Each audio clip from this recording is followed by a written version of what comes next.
60% of our nation wakes up every morning to indulge in this drug. Over $4 billion is spent each year importing it into the U.S. I can consider myself an addict, but is this addiction necessarily bad?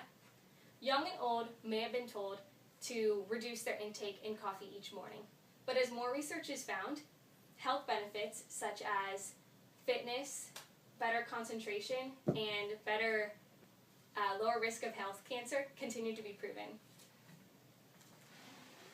Being a stimulant, coffee increases brain functioning.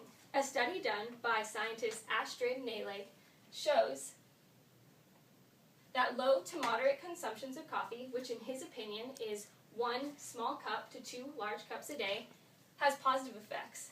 Listed here, he shows feelings of well-being, relaxation, positive mood, energy, increased alertness, and better concentration all come from low to moderate consumptions of coffee. He also says high doses, which in his opinion is 5 to 10 large cups of coffee, have negative effects. One of those being anxiety and another one nervousness. Popular YouTube subscriber, CP Gray, who is someone who likes to go very in-depth on certain variables of studies, has an interesting correlation between the Enlightenment era and coffee. And I'd like to show you a video. You know what else you can thank caffeine for? A little thing called the Enlightenment. In the 1600s, people drank more beer and gin than water. But with the introduction of coffee and tea, people switched from a depressant to a stimulant. It's not surprising then that this time was an intellectual boon compared to earlier centuries. Ben Franklin and Edward Lloyd loved their coffee for the same reason that modern workers and students do. It's invaluable for staying awake and concentrating when you need to finish a TPS report or get through that boring physics class. Coffee is the fuel of the modern world, so go grab a cup guilt-free and get working smarter and faster.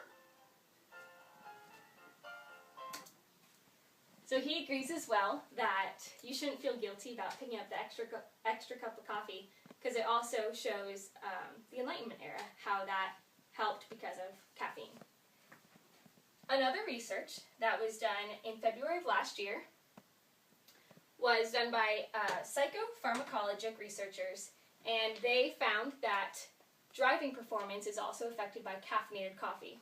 In this study, they had 2 groups of 24-year-old non-sleep deprived participants. For both of the groups, drove 2 hours straight, and at the 15-minute break, which is shown right here, one of the groups was given caffeinated coffee while the other one was given decaffeinated coffee. And as they kept driving for another 2 hours, it was shown that the KSS, which stands for Karolinska Sleepiness Scale, lowered with the patients who had caffeinated coffee after the 2 hours of driving beforehand.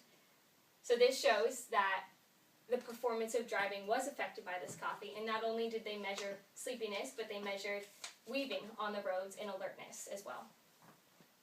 Not only does coffee stimulate the brain, it also promotes the body's health.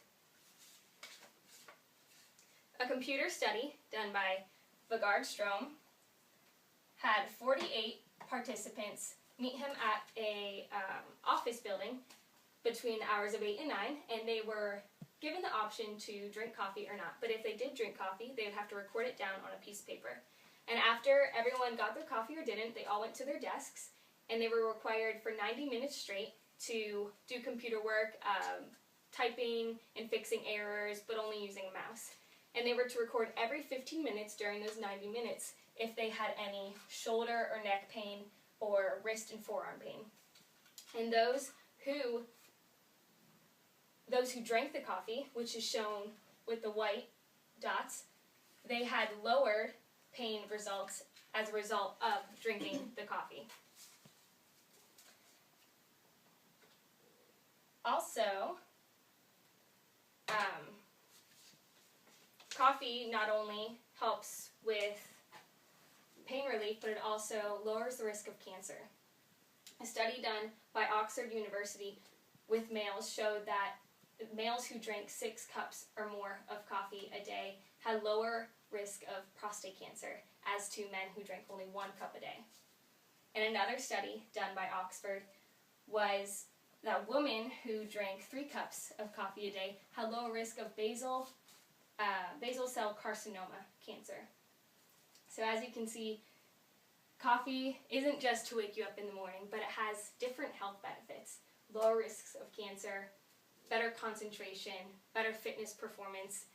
And as most doctors say now, they'll tell you, if you're drinking coffee, keep drinking it. But if you're not drinking coffee, don't start now. Because it does have some negative effects, like Astrid Nalig said about anxiety and such. But if you're not getting that, then keep on drinking coffee.